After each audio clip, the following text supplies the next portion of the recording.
अस्सलाम वालेकुम। मैं फरहत इकबाल आपसे मुखातिब हूँ।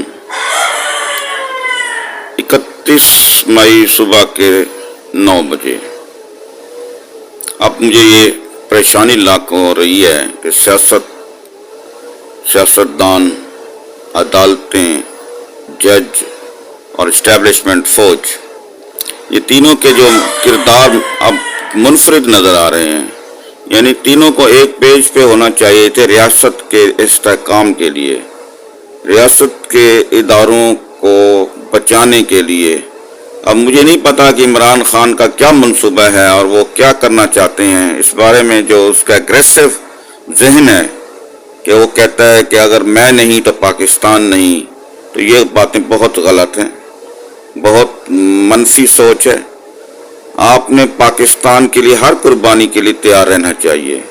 ज़रूरी नहीं तो इमरान खान आएगा तो पाकिस्तान तरक्की करेगा और नवाज शरीफ आएगा तो ही पाकिस्तान तरक्की करेगा। तो पाकिस्तान तो है हमेशा के लिए। ये लोग आज हैं, कल नहीं होंगे। तो इस सिलसिले में जो बातें मीडिया के ज़रिए हम तक पहुंचती हैं, तो ये महसूस होता है कि ये जो है एंड करना चाहते हैं कि अगर इमरान खान की पार्टी इक़्तिदार में ना आई तो खुदा न खास्ता पाकिस्तान को कोई नुकसान पहुंचा सकती हैं। इस सिलसिले में ये जो बैकग्राउंड पे ये लोग इमरान खान की पार्टी को बैठकर चला रहे हैं, उनको खुद सोचना चाहिए कि सबसे पहले पाकिस्तान के इस्तेहकाम। अगर पाकिस्तान है तो हम सब हैं, वरना कुछ भी नहीं रहेगा। आप मेहरबानी करें, ये जो बातें होती हैं भी कोई शेख मुजीबुर रहमान बन जाएगा और बांग्लादेश जैसी सूरत हाल पैदा हो चुकी है, ये सब मनफी बातें हैं। सब इक़्तिदार के पुजारी हैं, अपने मफादात के लिए इक़्तिदार में आना चाहते हैं। अब वो गरीब अवाम की फ़िक्र ना इमरान खान को है, ना नवाज शरीफ को, ना किसी और को है। और अदालतें जो हैं वो अपनी, जैसे कहते हैं ना, साख बचाने की कोशिश कर रही हैं। हालांकि साख नहीं बच सकती, क्योंकि अंदर भी इतनी करप्शन आ चुकी है कि वो उस पर उंगलियां उठ रही हैं। अब तो खुला खुलम इनके बारे में कहा गया है, जजेस, चंद जज के बारे में ये काली भेड़ें हैं। अब काली भेड़ें जो हैं माजी में रही हैं या मौजूदा हैं, तो इसके सिलसिले में तहकीक होनी चाहिए, खुल के बात करनी चाहिए कि फ़लाँ फ़लाँ जज फ़लाँ फ़लाँ करप्शन में मुलव्विस रहा या है। मैंने भी खुल के बातें की थी, मेरी वीडियोस आप देख लें कि मैंने नाम लेके बताया कि फ़लाँ फ़लाँ जज जो है वो डबलिंग करता है या गलत काम करता है या पर्सनलाइज हो जाता है, या जो भी उसकी वर्किंग है वो नेगेटिव सेंस में जा रही है, यानी मिसकंडक्ट करता है। तो इस सिलसिले में मैंने 5 जजेस का नाम लिया था और खोल के उनके सबूत भी दिए हैं, जिसमें आबिद हुसैन चट्टा अब मौजूद है। उसके खिलाफ मैंने खुल के बात की है कि ये बंदा जो है जज के मकाम से गिर गया है, क्योंकि इसने जो काम किया है जो कोई जज आज तक नहीं कर सका। यानी मैं जब गवर्नमेंट जॉब में था तो मुझे तनख्वाहें नहीं मिली थी, तो ये अब कह के गया है मुल्तान में कि तनख्वाहें हमने दे दी हैं। भाई जो देने वाले वो कहते हैं हमने नहीं दी। तो इस तरह ब्लंडर मार के, ये इस तरह के काम करके, ये जो है ये मनफी सोच वाले जज, ये काली भेड़ें हैं, इनको निकालना चाहिए। इस तरह के और भी हैं जो कि छुपे बैठे हैं, जो कि गैर जानिबदार नहीं होते, किसी न किसी पार्टी के साथ इनकी अंडरस्टैंडिंग होती है और उनको ओबलाइज करते हैं। बहरहाल मैं ये कहूँगा कि अदलिया को अपनी साख बहाल करें, अपने अंदर से काली भेड़ों को निकालें, और जो भी बंदा आपको नज़र आए भी इसके खिलाफ शिकायत है तो उसका फैसला करें। अगर फैसला नहीं करेगा तो इसका मतलब, और अगर फैसला नहीं करेंगे तो इसका मतलब ये उसके साथ मुंसलिक है या उनके आपस के मफादात हैं। तो पाकिस्तान की खातिर तो कोई भी जो है ना स्टैंड लेने को तैयार नहीं है। अगर आप काली भेड़ों को, जिसको वज़ीर आज़म शहबाज शरीफ ने डिक्लेयर कर दिया है, उनको निकाल दें तो कितनी अच्छी बात है। कब तक हम ऐसी काली भेड़ों को बर्दाश्त करेंगे? आप उनसे पूछें कि आपने नाम क्यों नहीं लिए पब्लिक के अंदर, अगर आपने कहा है कि काली भेड़ें हैं। मैं तो कहता हूँ हैं काली भेड़ें। मेरे 33 साल इन्हीं लोगों में उठते बैठते गुजरे हैं। मैं तो कहूँगा कि कौन कौन जज किस किस पार्टी को ओबलाइज करता रहा है, और माजी में भी आपने देखा کہ کیسے نواز شریف کی حکومت گرائی گئی اور ججز کو استعمال کیا گیا۔ اس کے بعد عمران خان کے خلاف بھی ایسی باتیں آ رہی ہیں کہ جج صاحبان نے ان کو بلے کا نشان نہیں لینے دیا۔ تو مقصد کہنے کا یہ ہے کہ ہر طریقے سے کچھ نہ کچھ مفادات ہوتے ہیں۔ مجھے تو ایسا پاکستان چاہیے جس کے اندر ہر جج غیر جانبدار ہو اور وہ اپنی ذات کو ایک طرف رکھ کے، چاہے اس کو جتنا مرضی نقصان پہنچے، وہ فیصلہ جو ہے انصاف کے مطابق کرے، انصاف کا دامن جو ہے وہ ہاتھ میں رکھے۔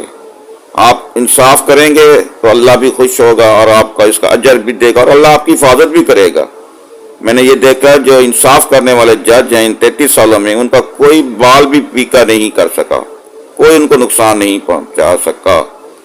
یہ میں آپ سے، اور جنہوں نے ڈنڈیاں ماری اور کسی نہ کسی طریقے سے پارٹی کو یا کسی بھی فریق کو ابلائج کیا، تو اس کا پھر حشر اچھا نہیں ہوا۔ میں بہت سارے ججز کو جانتا ہوں جو یا تو بیمار اتنے پڑ گئے کہ کچھ جج کا عہدہ چھوڑنا پڑا، یا وہ قدرتی ان کو ریموو کر دیا گیا۔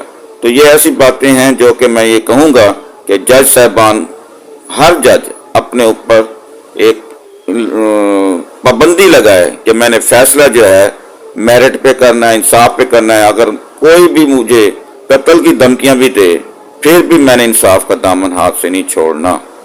قتل کی دھمکیوں سے مراد فیملی کے بھی تھریٹ آتی ہیں کہ یہ ہو جائے گا، وہ ہو جائے گا، لیکن میں نے یہ دیکھا جب اللہ حفاظت کرنے پہ آئے تو میرے جیسے بندے کو بھی بچا کے رکھتا ہے۔ میری ایک لائف ہے جو میں نے یہاں 61 ایئر میں گزاری ہے، تو کیا خیال ہے کہ میرے پہ حملے نہیں ہوں گے؟ بہت زیادہ میں نے مشقت برداشت کی ہے۔ عدالتوں میں کیس دائر ہونے کے بعد مجھ پہ کئی بار حملے ہوئے، اور یہ ہر حکومت کے کارندے جو ہے وہ اس کوشش میں رہتے تھے کہ فرحت اقبال کو کسی طرح عدالت میں نہیں پہنچنے دینا۔ یہ میں آپ سے اس لیے کہہ رہا ہوں کہ مجھے بھی فیس کرنا پڑا ہے، لیکن اللہ نے میری حفاظت کی، اور اب بھی تک میری حفاظت اللہ تعالیٰ ہی کر رہا ہے۔ کوئی مجھے نقصان نہیں پہنچا سکتا، یہ مجھے اپنے رب پہ یقین ہے۔ لیکن میں یہ کہوں گا کہ ہمیں پاکستان ایسا دیں کہ ہمارے بچے انصاف کے لیے 20-20 سال عدالتوں کے باہر نہ کھڑے ہوں۔ یہ مجھے اچھا نہیں لگتا کہ میرے آنے والی نسل بھی جو ہے ہمیں کوسے کہ یہ اتنا ٹائم نہیں ہوتا کہ لوگ جا کے عدالتوں کے باہر کھڑے ہو کے اپنی باری کا انتظار کریں، پتہ لگے لیفٹ اوور ہو گیا یا پیشی پڑ گئی ہے۔ پیشی تو اب دیتے نہیں ہیں، لیفٹ اوور ہی ہو رہا ہے زیادہ طور پر۔ اور سپریم کورٹ کی ڈسپوزل دیکھ لیں، 20-30 سال تک تو ان کی ڈسپوزل ہی نہیں ہے۔ تو یہ کیا خیال ہے، اس کا نقصان کس کو پہنچ رہے ہیں؟ عوام کو پہنچ رہا ہے، عوام کا وقت ضائع کیا جا رہا ہے۔ میں بہت ساری باتیں کہنا چاہتا ہوں، مجھے موقع نہیں دیا جا رہا۔ وہ کہتے ہیں یار آپ لمٹ کے اندر رہیں، کیونکہ یہ جو ہے نا سچ یہ ہمیشہ نقصان بھی دے سکتا ہے۔ کہ میں پھر تھوڑا سا دبے الفاظ میں بات کہہ دیتا ہوں کہ انصاف نہیں ہو رہا، غریب کے لیے انصاف علیحدہ ہے، امیر کے لیے انصاف علیحدہ، جبکہ آئین کا آرٹیکل 4 اور 25 اس قسم کی کوئی امتیازی سلوک روا رکھنے کے لیے نہیں ہے۔ وہ کہتے ہیں آل آر ایکول بیفور لا، امیر ہو یا غریب ہو، لہذا غریب ہونا کوئی جرم نہیں ہے۔ آپ مہربانی کریں، اپنے اس ذہن کو دور کریں کہ ہم غریب ہیں، ہم پہ ستم ہو رہا ہے۔ آپ اللہ سے تھوڑا سا لگاؤ لگائیں تو سارے مسئلے آپ کے حل ہو سکتے ہیں، جیسے میرے حل ہو رہے ہیں۔ حکومت کچھ بھی نہ کرے تو اللہ تعالیٰ کوئی نہ کوئی سبب ایسا بنا دیتا ہے کہ میرے سارے معاملات ٹھیک ہی رہتے ہیں۔ بہت بہت شکریہ۔ پیغام کو شیئر کریں تاکہ یہ جو میسج ہے تمام پبلک تک پہنچے کہ ہم نے اپنے قوم اور اپنے پاکستان کے لیے اپنا ذاتی مفادات کو ایک طرف رکھنا ہے، چاہے اس میں جج ہو، حکمران ہو، اسٹیبلشمنٹ ہو، کیونکہ پاکستان کے لیے ہی سب کچھ کرنا ہمارا فرض بنتا ہے۔ بہت بہت شکریہ، آپ مجھے سنا، آپ کا بہت بہت شکریہ۔ اگلے ویڈیو میں پھر ملاقات ہوگی۔ اللہ حافظ۔